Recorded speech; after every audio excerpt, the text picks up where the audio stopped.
রূপগঞ্জে Asian highway সড়কে আন্ডারপাসের দাবিতে মানববন্ধন বিক্ষোভ, দীর্ঘ যানজট। এ বিষয়ে বিস্তারিত দেখুন আমাদের সহকর্মী বিপ্লব হাসানের রিপোর্টে।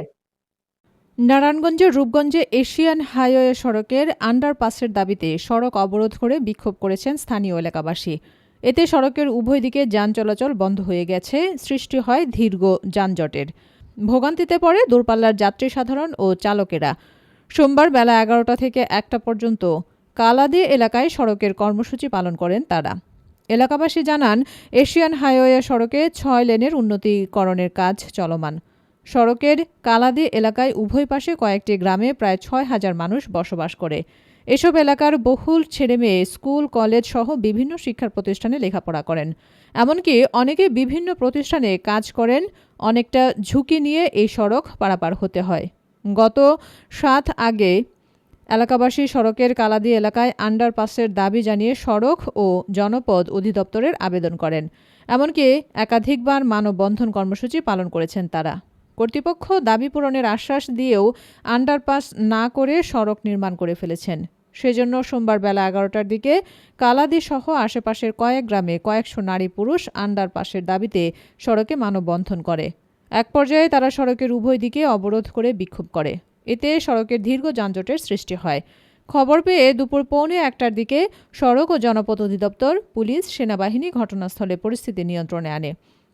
এসে দুপুর 1:45টার দিকে এলাকাবাসীকে আগামী বুধবার সড়কে আন্ডারপাস করে দেবার সিদ্ধান্ত দিবে এমন আশ্বাস দিলে দুপুর 1টার দিকে সড়ক থেকে লোকজন সরে দাঁড়ায়। আগামী বুধবার পর্যন্ত বন্ধ থাকবে সড়ক সংস্কারের সমস্ত কাজ। আমাদের পূর্ব কালাদি এবং পশ্চিম কালাদি মাটি এরিয়া এবং তিস্কনিয়া 4টা গ্রামের লোক প্রায় 25 থেকে 30,000 লোক বসবাস করতেছি। আমরা 6-7 মাস ধরে আমরা এখানে আন্দোলন করে আসছি। আমাদের বলতেছে দিবে কিন্তু এখন পর্যন্ত কোনো দেয় নাই। তো আজকে আমরা এই 20-30 হাজার লোক আমরা জড়ো হয়ে আমরা রোডঘাট বন্ধ করে দিয়েছি। অদূর ভবিষ্যতে তারা বলছে যে আগামী বুধবারে তারা সিদ্ধান্ত নেবে, এই রোডের কাজ দিবে। যদি না দেয় তাহলে আমরা আবার নতুন করে আমরা রোডের কাজ করা বন্ধ করে দিব।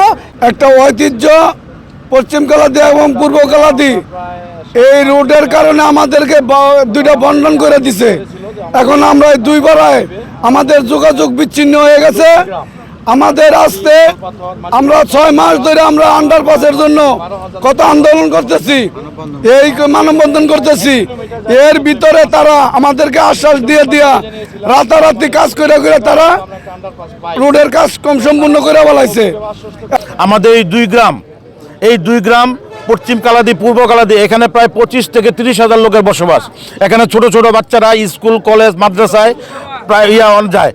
তারা শত শত বাচ্চারা স্কুল, কলেজ, মাদ্রাসা বিমুখ হয়ে যাচ্ছে, কারণ এখান থেকে 1.5-2 কিলোমিটার ঘুরে তাদের যেতে হয়।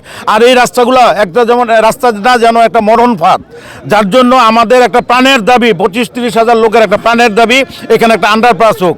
এটা আমাদের আমরা রাস্তা শুরুর থেকে আমরা ওনাদের প্রশাসনের কাছে বলে যাচ্ছি যে আমাদের এখানে একটা আন্ডারপাস দেওয়ার জন্য। একটা ফ্যামিলিরে দুইটা ভাগ করে ফেলছে। এখন আমাদের এক পাশে মসজিদ, মাদ্রাসা, কবরস্থান। এই এরা হুজুরা যখন মুসল্লিরা নামাজ পড়তে আসে তখন অ্যাক্সিডেন্ট করে। বাচ্চাগো স্কুলে নিতে গেলে মায়ের খুব ভয়ে থাকে, আতঙ্ক থাকে।